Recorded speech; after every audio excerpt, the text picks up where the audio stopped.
Hello everyone, welcome to my channel. हमारी आज की कहानी है खाला कलकला की चालाकी। पुराने दौर की बात है। मुल्क ईरान के शुमाल में एक बड़ा सा जंगल था।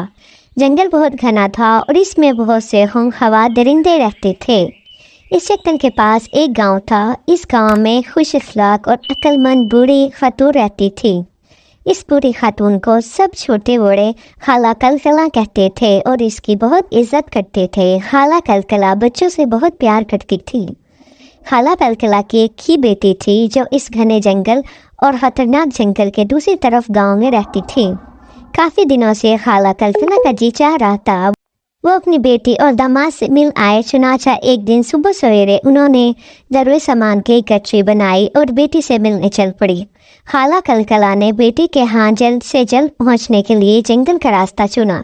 इस रास्ते से जंगल के एक सिरे से दूसरे सिरे तक जाने के लिए अगर आदमी सुबह सफ़र शुरू करता तो शाम होने तक दूसरी तरफ पहुँचता था, क्योंकि दूसरा रास्ता बहुत लंबा था जिसके लिए जंगल के गिर्द कई दिन का सफ़र तय करना पड़ता था। जंगल बहुत ख़तरनाक था, इसलिए बस्ती के लोग आमतौर पर लंबा रास्ता ही इख्तियार करते थे। खाला कलकला को जंगल में सफ़र करते हुए थोड़ा ही वक्त हुआ था कि अचानक एक भेड़िया इनके सामने आ गया और खुशी से उछलने लगा और कहने लगा, मज़ा आ गया, आज तो मैं बड़े दिनों बाद मज़ेदार दावत पड़ाऊँगा।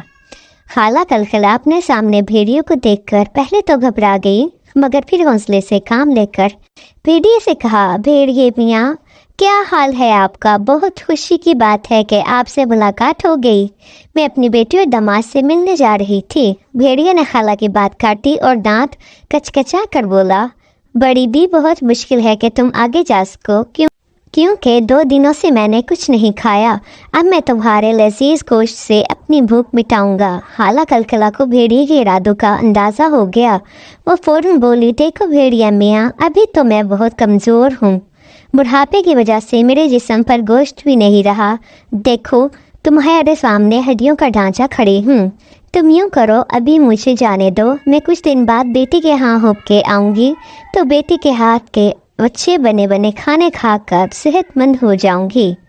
फिर जब मैं वापस आऊंगी तो तुम मुझे खा जाना। खाला कलकला ने चंद रोज़ में अपने तंदुरुस्त होने का जिक्र यूँ किया। भेड़िए की आंखों में फ़ौरन मोटी ताज़ा खाला की सूरत घूम गई। चुनाचा इसने इस उम्मीद के साथ खाला कलकला को जाने दिया कि चंद दिन बाद इसे बहुत सा गोश्त खाने को मिलेगा। भेड़िए से जान छुड़ाने पर खाला कलकला ने अल्लाह का शुक्र अदा किया और अपनी राह ली। खाला कलकला को चलते चलते दोपहर हो गई और इस दौरान इन्हें कोई ख़तरनाक जानवर ना मिला तो उन्होंने सुकून का सांस लिया। अभी वो किसी दरख्त के साए में बैठकर कुछ खाने पीने के बारे में सोच रही थी कि अचानक एक चीता दरख्त से कूदकर इनके सामने आ गया। पहले तो चीते ने खौफनाक आवाज़ निकाली और फिर खुशी से झुकते हुए कहा, वाह क्या बात है, आज तो मज़ा ही आ गया। अब तो मैं मज़े से बड़ी बीक का गोश्त खाऊंगा। खाला कलकला इस अचानक मुसीबत से खौफजदा हो गई और इन्हें अपने रगों में खून जमता हुआ महसूस हुआ, मगर उन्होंने अपना हौसला बरकरार रखा और चीते से कहा, चीते मियाँ, आपकी मेहरबानी होगी कि मुझे रास्ता दे दें ताकि मैं जल्दी से अपनी बेटी के घर पहुँच जाऊँ। चीता गर्ज कर कहने लगा, बड़ी भी शोर मत करो और तैयार हो जाओ और मैं तुम्हारे गोश्त से अपनी भूख मिटाने वाला हूँ। जब खाला कलकला ने ये देखा तो चीता कोई बात सुनने पर तैयार नहीं था, तो उन्होंने वही चाल चली और चीते से बोली, देखो चीते मियाँ, मैं बहुत बूढ़ी हूँ और बीमार रहने की वजह से कमज़ोर हो गई हूँ। अगर तुम मुझे वाकई ही खाना चाहते हो तो चंद दिन रुक जाओ और मुझे अपनी बेटी के पास जाने दो। बेटी के यहाँ रहकर मैं खूब अच्छे अच्छे खाने खाकर मोटी ताज़ी हो जाऊंगी, तो वापसी पर तुम मुझे खा लेना। चीता भी खाला कलकला की बातों में आ गया और इस उम्मीद पर कि चंद दिन बाद इसे बहुत सा गोश्त खाने का मौका मिलेगा, चीते ने खाला कलकला का रास्ता छोड़ दिया। चीते से जान बचने पर खाला ने अल्लाह ताला का शुक्र अदा किया और जंगल में चंद लम्हे बिना रुकने का फैसला किया। वो तेज़ी से आगे बढ़ गई। खाला कलकला को चलते चलते दोपहर से शाम हो गई कि अचानक खाला ने तेज दहाड़ती आवाज़ सुनी। शेर गुस्से में लगता था और मुसलसल दहाड़ने की वजह से खाला कलकला ही नहीं बल्कि पूरा जंगल खौफ के मारे कांप रहा था। ज़रा ही देर बाद एक नौजवान और ताकतवर शेर खाला कलकला के सामने आ खड़ा था। इसके रेशमी बाल और नरम ढलते सूरज की किरणों में बहुत ही अच्छे लग रहे थे। खाला कलकला फौरन ही जान गई कि शेर के इरादे क्या हैं। इससे पहले कि शेर कुछ कहता, खाला कलकला जल्दी से बोली, जंगल के बादशाह, आपकी हुकूमत तो खतरनाक भेड़ियों और खूंखार चीतों पर भी चलती है। इस जंगल के आप अकेले बादशाह हैं।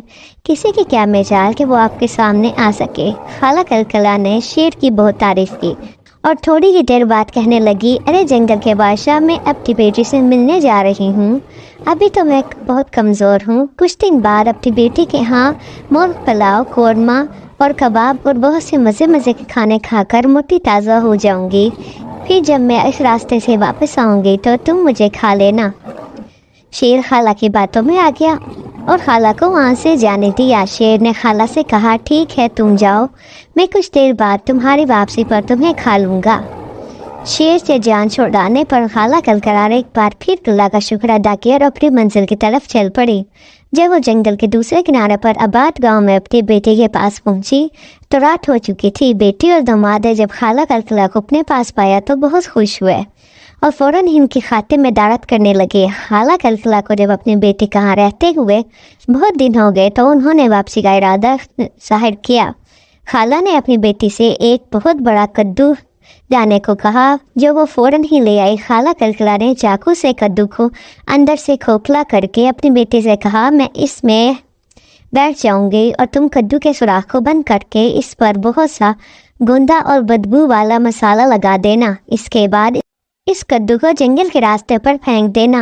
बेटी ने खाला कलकला की हिदायत पर अमल किया। खाला कद्दू में घुस गई तो बेटी ने इस पर बहुत सा गंदा और बदबूदार मसाला मिलने के बाद कद्दू को जंगल की राह पर उंडेल दिया। कद्दू लड़कते लड़कते जंगल में थोड़ी ही दूर गया था कि इसे वही शेर मिल गया। शेर ने जो ही कद्दू को देखा तो फौरन इसकी तरफ लपका, मगर इस पर लगे मसाले की बदबू ने कद्दू के पास आने से इसे रोक दिया। शेर ने नाक सुखेड़ते हुए कद्दू से कहा, मियाँ कद्दू, तुमने जंगल के बाहर किसी बड़ी बी को तो नहीं देखा? मैं बहुत दिनों से इसका इंतजार कर रहा हूँ। कद्दू में छुपी खाला कलकला ने शेर की धाड़ने से कांपते हुए कहा, नहीं ए जंगल के बादशाह, मैंने तो किसी को नहीं देखा। कद्दू के जवाब ने शेर को मायूस कर दिया और वह सर झुकाकर जंगल में से इस तरह बढ़ गया। कद्दू अपनी मंजिल की तरफ लड़कता जा रहा था। कद्दू को लड़कते लड़कते दोपहर हो गई। इतने में एक दरख्त से वही चीता कूद कर कद्दू के सामने आ गया तो कद्दू पर हमला करने ही वाला था कि कद्दू में से निकलने वाली तेज़ बदबू ने इसे हमला करने से रोक दिया।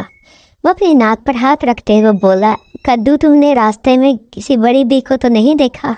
चीते की उछल कूद और गरज से कद्दू में छुपी खाला कलकला ने कांपते हुए जवाब दिया, नहीं चीते मियाँ, मैंने किसी को नहीं देखा। इस जवाब ने चीते को मायूस कर दिया। वो बासमां बने उछल कर दोबारा दरख्त पर बैठ गया और यूं कद्दू जंगल में एक बार फिर अपनी मंजिल की तरफ चल पड़ा। शाम होते ही कद्दू की मुलाकात इस भेड़िए से हुई जिसने सबसे पहले खाला कलकला का रास्ता रोका था। भेड़िए ने भी कद्दू से आने वाले मसाले की इंतहाई बदबू की वजह से दूर से ही पूछा, क्यों मियाँ कद्दू, तुमने जंगल में किसी बड़ी बी को तो नहीं देखा? कद्दू में मौजूद खाला कलकला ने, जो शेर और चीज़ों से बच निकली थी, बहुत खुश थी और इंतहाई इत्मीनान से जवाब दिया, नहीं भेड़िए मियाँ, मैंने किसी बड़े बी को नहीं देखा। खाला की लड़सती और कांपती हुई आवाज़ शेर और चीता पहचान नहीं सके थे, मगर जब उन्होंने इंतहाई सुकून से भेड़िए को जवाब दिया तो इनकी आवाज़ पहुंच गई। वह समझ गया कि इसे जिस बड़ी बी का इंतजार है वो इसी कद्दू में छुपी हुई है। इससे पहले कि कद्दू लड़कता हुआ जंगल से बाहर जाता, भेड़िए ने उछलकर इस पर हमला कर दिया। इस हमले से कद्दू टुकड़े टुकड़े हो गया और इसमें से खाला कलकला बाहर निकली। कद्दू पर गूंद लगा होने की वजह से इसके बड़े बड़े टुकड़े भेड़िए के हाथों पर चिमट गए और वो इस मुसीबत से जान छुड़ाने के लिए उछलने कूदने लगा और खाला की तरफ से इसकी तवज्जो हट गई। खाला कलकला हंसती मुस्कुराती अपने घर को पहुंच गई और खैरियत से घर पहुंचने पर अल्लाह का शुक्र अदा किया। Thanks for watching my videos.